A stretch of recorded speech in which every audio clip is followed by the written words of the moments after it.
Hi guys, मेरा नाम है साहिल खन्ना और आज की वीडियो शुरू करते हैं। सबसे पहले न्यूज़ है माइक्रोसॉफ्ट की। तो भाई उनकी market cap all time high छू गई है सैम ऑल्टमैन के आने से। जब से खबर निकल के आई है कि सैम ऑल्टमैन ओपन एआई को छोड़ रहे हैं और वो माइक्रोसॉफ्ट की एआई डिवीजन को लीड करने वाले हैं, तो एकदम इन्वेस्टर्स का इंटरेस्ट आया है। क्योंकि भाई कहीं ना कहीं एआई के दुनिया के स्टीव जॉब्स की बात करके चले तो सैम ऑल्टमैन ही कहे जाते हैं। तो माइक्रोसॉफ्ट की तरह अगर जा रहे हैं तो माइक्रोसॉफ्ट को बहुत ज़्यादा बेनिफिट होने वाला है। Satya Nadella plus Sam Altman आग लगा देंगे। मतलब अगर हम देखा जाए, जब से सत्या नडेला आया है तो माइक्रोसॉफ्ट बहुत तेज़ी से आगे बढ़ा है और बहुत अच्छे अच्छे स्टेप्स लिए है। उन्होंने अपना क्लाउड इंफ्रास्ट्रक्चर बनाया है, अभी विंडोज़ 12 आने वाला है, अपनी डेडिकेटेड डिवाइसेस के ऊपर ध्यान दे रहे हैं, बहुत कुछ अच्छे अच्छे पॉजिटिव चेंजेस करे। उसके बाद में एआई की कंपनी जो सबसे बड़ी थी ओपन एआई, उसके मेजॉरिटी स्टेक्स खरीद ली है। उसके बाद में उनके सीईओ भी इनके पास में आ गए हैं। तो बहुत सारे पॉजिटिव चीज़ें हुए। लेट्स सी किस डायरेक्शन में जाता है माइक्रोसॉफ्ट की पूरी पूरी कहानी। बाकी अगर देखा जाए तो ओपन एआई के जो 500 एम्प्लॉयज है वो थ्रेटन कर रहे हैं बोर्ड को रिजाइन करने के लिए।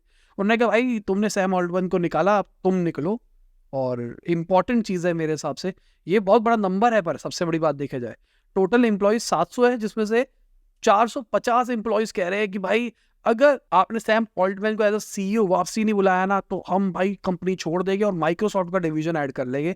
माइक्रोसॉफ्ट ने क्लैरिफाई कर दिया है कि भाई जितने लोगों को आना है आ जाओ हमारे पास में, उनके पास ओपनिंग है। रातों रात सिर्फ एक बेवकूफ़ी वाले स्टेप्स के चक्कर में पूरी पूरी कंपनी खत्म हो जाएगी। अब जितने ओपन एआई के इन्वेस्टर्स हैं वो भी कहीं ना कहीं बोर्ड के ऊपर केस करने की बात कर रहे हैं, क्योंकि उनको भी बहुत मोटा लॉस हुआ है। क्योंकि देखो, आपने उसकी जान खींच ली कंपनी की, उसके बाद में कंपनी की जो दूसरी जान थी उनकी पूरी पूरी टीम वही छोड़ के जा रही है। और वो छोड़ के किसके पास जा रही है? कॉम्पिटिशन के पास में। अगर हम माइक्रोसॉफ्ट की बात करके चले तो माइक्रोसॉफ्ट ओपन एआई का कॉम्पिटिटर भी है, कस्टमर भी है और इन्वेस्टर भी है। ठीक है, तीनों चीजें होने के बाद अब अगर ये जाएगा तो बहुत बड़ा नुकसान होगा ओपन एआई को। अब अगर लॉजिकली देखा जाए, open AI non profit mission के ऊपर आया था, और जैसे ही बड़े बड़े इन्वेस्टर्स आए तो गेम पूरा पूरा बदलता चला गया। और ओपन एआई जो प्रॉफिट के बिना काम करना चाहता, दुनिया चेंज करना चाहता था, वो कहीं ना कहीं कस्टमर सेंट्रिक अप्रोच के ऊपर जाने लग गया कि हमको भी पैसे कमाने हैं। बाकी एक बहुत बड़ी अनाउंसमेंट करना चाहूँगा, हमने फाइनली अपनी ब्रांडिंग वर्कशॉप की पूरी पूरी तैयारी कर ली है। अभी हम जल्दी ही अपनी ब्रांडिंग वर्कशॉप करने वाले हैं। लिमिटेड सीट्स है, 32 सीट्स है ऑफलाइन दिल्ली के अंदर, हमारे ऑफिस के अंदर 3 दिन लगातार फुल डे क्लासेस चलेगी, जहाँ पर मैं आपको ब्रांडिंग सिखाऊंगा। बेसिकली मेरी जिंदगी की जितनी लर्निंग है मार्केटिंग और ब्रांडिंग की, मैंने वो सब कुछ डॉक्यूमेंट किया है। इस कोर्स को बनाने में मुझे ऑलमोस्ट 3 साल लगे थे। अगर कोई बहुत टाइम से फॉलो कर रहा है उसको पता है कि भाई मैं बहुत टाइम से मेहनत कर रहा था ब्रांडिंग ब्रांडिंग ब्रांडिंग। फाइनली वो चीज़ फाइनल हो गई है और हम अनाउंस कर रहे हैं। ये once in a lifetime opportunity types है। मैं दोबारा ब्रांडिंग कभी नहीं करूंगा ऑफलाइन के अंदर। ऑफलाइन करेंगे उसके बाद उसकी रिकॉर्डिंग ही बेचेंगे। तो अगर आप आना चाहते हो तो फॉर्म भर दो, और यहाँ पर हम सिलेक्ट करेंगे किनको हम लाना चाहते हैं। क्योंकि मैं चाहता हूँ क्वालिटी लोग आए ऑफलाइन के अंदर, क्योंकि हम रिकॉर्ड करने वाले हैं। क्योंकि उनके क्वेश्चंस रेलेवेंट होंगे, वो ऑडियंस रेलेवेंट होगी, तभी मुझे लगता है वो रिकॉर्डिंग भी फ्यूचर के लिए जब हम उसको एज अ कोर्स बना के बेचेंगे उसके लिए वैल्यूबल रहेगी। हमने प्राइस भी मेरे हिसाब से बहुत कम रखा है। पहले मेरा प्लान था ₹1,00,000 टाइप्स प्लान करने का, क्योंकि मैं अपनी ज़िंदगी की सारी लर्निंग दे रहा था। उसके बाद मुझे लगा यार ₹1,00,000 शायद ज़्यादा हो जाएगा, चलो उसको 50-60 हज़ार करते हैं। मेरे एक टाइम सर्वे भी लिया था ऑडियंस से, लोगों ने कहा 25,000 तक कर दो। पर फिर मेरी टीम से डिस्कस करने के बाद, क्योंकि बहुत सारे लोग दिल्ली एनसीआर से आ रहे होंगे, बाहर से आ रहे होंगे, बहुत सारे ऐसे लोग हो सकते हैं जो कॉलेज स्टूडेंट है, जो अपना करियर ब्रांडिंग के अंदर बनाना चाहते हैं, ब्रांड कंसल्टेंट बनना चाहते हैं, या D2C ब्रांड शुरू करना चाहते हैं, तो उनके लिए वो एसेंशियल ब्लॉक है और उनके पास उतने पैसे नहीं है। तो हमने जो डिसाइड किया है प्राइस, वो ₹15,000 की है। कई लोगों के लिए ज़्यादा लग रहा होगा तो डोंट वरी, ये शायद कोर्स आपके लिए नहीं है, क्योंकि यहाँ पे हम जो बातें करने वाले हैं ना, वो सबके लिए है ही नहीं। वो सिर्फ उन्हीं के लिए है जो एक लेवल पे है और बहुत नेक्स्ट लेवल जाना चाहते हैं, या जिनकी सोच एक लेवल तक है, वो नेक्स्ट लेवल जाना चाहते हैं। अगर आपके लिए ₹15,000 बहुत बड़ा अमाउंट है, तो शायद जो मैं कंसेप्ट सिखाने वाला हूँ वो आपके लिए मैटर ही नहीं करेगी, आपके लिए रेलिवेंट ही नहीं रहेगी। और अगर आप इंटरेस्टेड हो तो डिस्क्रिप्शन में लिंक दे रखा है, फॉर्म भर दो, अपनी डिटेल्स ऑनेस्टली भरना। ठीक है, हमारी टीम आपको कॉल करेगी अगर आप क्वालिफाई करोगे हमारे क्राइटेरिया के ऊपर। उसके बाद पेमेंट देनी है। ठीक है, पेमेंट आपको पहले नहीं देनी है, हम क्वालिफाई करेंगे, उसके बाद का पेमेंट का सीन रखेंगे। हमने डेडलाइन रख दी है, हो सकता है कि इतनी दूर तक कहानी जाए ना, हो सकता है 3-4 दिन के अंदर ही बढ़ जाए, क्योंकि हम कल से ही शॉर्टलिस्ट करना शुरू करेंगे। हमारा लॉजिक है, एक क्राइटेरिया रखा है हमने, वो क्राइटेरिया जो लोग क्वालिफाई करेंगे उनके पास कॉल चली जाएगी।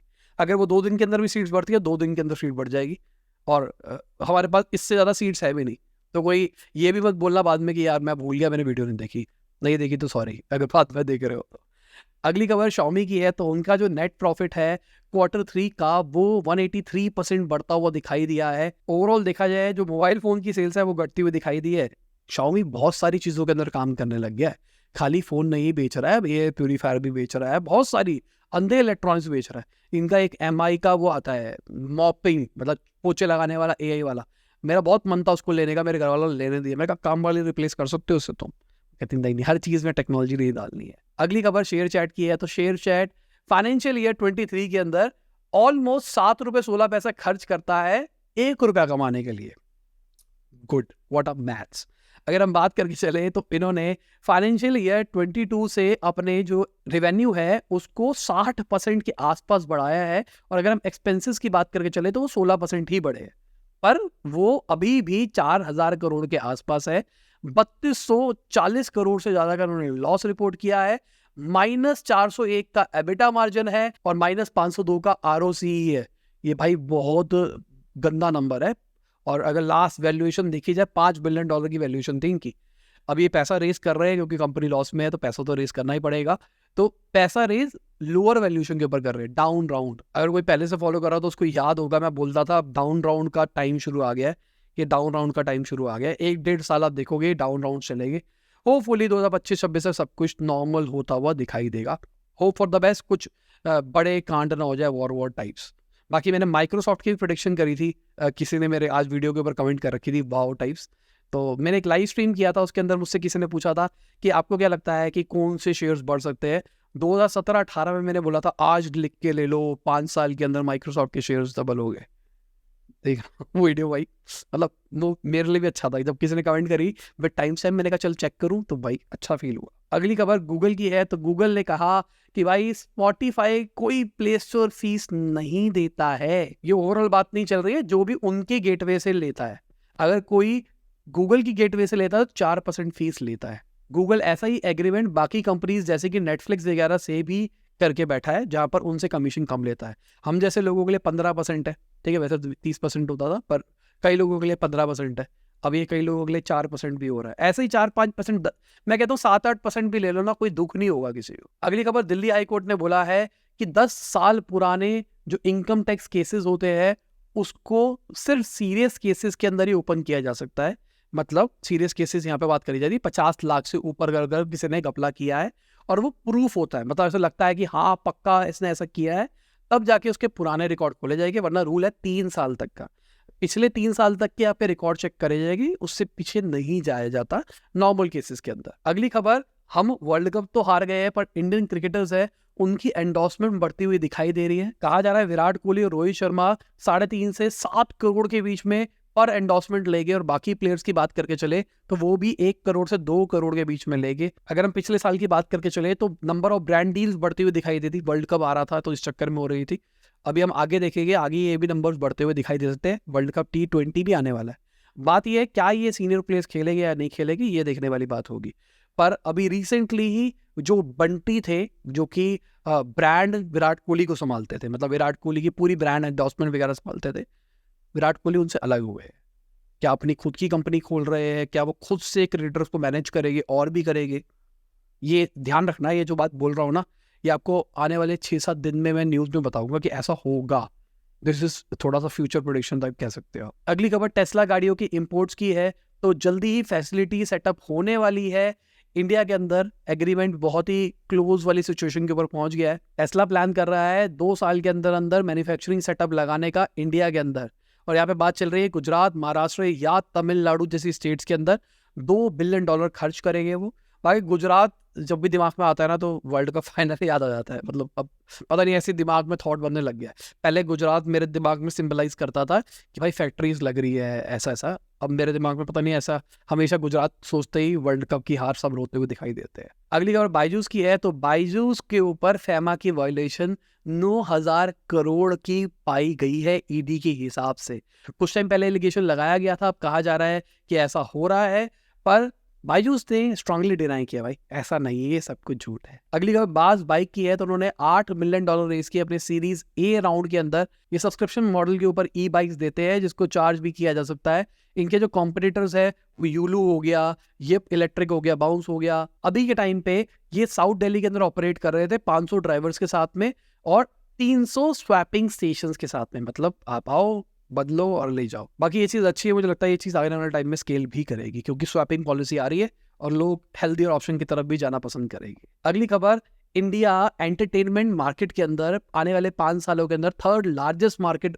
बन जाएगा, ऐसा हमारा ब्रॉडकास्टिंग मिनिस्टर ने बताया, अनुराग ठाकुर जी ने। उन्होंने बताया जो ओटीटी सेगमेंट है ना, वो 28% से बढ़ता हुआ दिखाई दे रहा है। पेंडेमिक के बाद ये बहुत ज्यादा बढ़ा है। बाकी मैं आपसे पूछना चाहूंगा, कौन सा ओटीटी यूज करते हो, करते भी हो या फिर नहीं करते, या फिर बाकी साइड जिंदाबाद। अगली खबर हमारी गवर्नमेंट की है, तो गवर्नमेंट $25 बिलियन का इनफ्लो देख सकती है अगर वो ब्लूमबर्ग के इंडीज में आ जाती है तो। पर कहा जा रहा है जो हमारी बॉन्ड यील्ड है, 10 ईयर्स की बॉन्ड यील्ड है, वो 7 पैसा घटती हुई दिखाई दे सकती है। अगर रिसेंटली हम 10 ईयर की बॉन्ड यील्ड की बात करके चले, 2033 की बात करके चले, तो वो 7.25% के ऊपर ट्रेड हुआ, जो कि पिछले महीने 7.40% के ऊपर था। बाकी अगर इंसॉल्वेंसीज की बात करके चले, मतलब कंपनियां दिवालिया घोषित हो रही है वाली कैटेगरी में, तो उसके अंदर सबसे ज्यादा मैन्युफैक्चरिंग सेक्टर है, उसके बाद रियल एस्टेट सेक्टर है। 38% कंपनियों ने मैन्युफैक्चरिंग सेक्टर के अंदर फाइल किया था। अगर हम रियल एस्टेट सेक्टर की बात करके चले 21% में, उसके बाद आती है कंस्ट्रक्शन 11% की। तो ये बहुत बड़ा नंबर है अगर देखा जाए। ओवरऑल जो एवरेज है वो 19% की है, बहुत बड़ा नंबर है। अगली खबर, लैपटॉप और टैबलेट का जो इंपोर्ट है वो 42% बढ़ता हुआ दिखाई दिया। अगर हम सितंबर से अक्टूबर की बात करके चले, $715 मिलियन का इंपोर्ट हुआ। और रीजन क्या है, बताओ क्या रीजन है? गवर्नमेंट ने लाइसेंसिंग फीस की बात करी थी, जो कि अभी नहीं लगा रहे, पर उस टाइम करी थी। इसके चक्कर में उन्होंने बैकअप में बहुत सारे लैपटॉप मंगा लिए। मुझे लगता है राइट चीज़ नहीं थी, क्योंकि अभी जो क्वालकॉम की चिप आने वाली है, अगर वो विंडोज़ में आती है तो विंडोज़ वाले लोग को प्रेफरेबली वही चीज़ लेनी चाहिए। मैक वाले तो मैक ही लेंगे, M3 लेंगे, अगर पैसे बचाने तो M1 ले लो। अगली खबर सुप्रीम कोर्ट की है, तो उन्होंने पतंजलि को बोला है कि आप मिसलीडिंग एडवर्टाइजिंग मत दिखाओ यार, फॉल्स क्लेम मत किया करो। पतंजलि की बात करके चले तो पतंजलि बहुत ज्यादा फॉल्स क्लेम करता है। ऐसे बहुत टाइम से एलिगेशन आया है कि वो कहता है कि जो नॉर्मल एलोपैथिक मेडिसिन होती है वो बेकार होती है, आयुर्वेदिक सबसे अच्छा है, आयुर्वेदिक जड़ से खत्म करता है। बाकी मैं कुछ नहीं कह रहा हूँ उस चीज़ के ऊपर, मुझे भी लगता है आयुर्वेदिक मेक सेंस, बहुत सालों पुरानी चीज़ है। बाकी अगर मार्केट की बात करके चले तो मार्केट बढ़ती हुई दिखाई दी है, पिछले 2 दिन से घट रही थी, आज जो हैवी वेट्स थे वो बढ़ते हुए दिखाई दी, इसलिए मार्केट हमको ऊपर दिखाई दी। बाकी ट्रेडर्स तो यही सोच के बैठे हैं कि भाई फेड तो अब रेट नहीं बढ़ाएगा दिसंबर के अंदर, लेट्स सी क्या होता है क्या नहीं होता। अगर हम एनालिस्ट की बात करके चले तो उनके हिसाब से जो पॉजिटिव ट्रेंड्स आ रहे हैं, जो इन्फ्लेशन डेटा घटता हुआ दिखाई दे रहा है, वो सब कुछ पॉजिटिव साइन है कहीं ना कहीं मार्केट के लिए। बाकी आप देख सकते हैं कौन रहा ऊपर कौन रहा नीचे, और ये लोग हैं हमारे सपोर्टर्स जिनकी वजह से डेली हम आप तक बिजनेस न्यूज ला पाते हैं। थैंक यू, बाय, गुड निशा वगैरह, गुड हाफिज, गुड मॉर्निंग, गुड आफ्टरनून, जब भी आप वीडियो देख रहे हैं। जय हिंद, वंदे मातरम।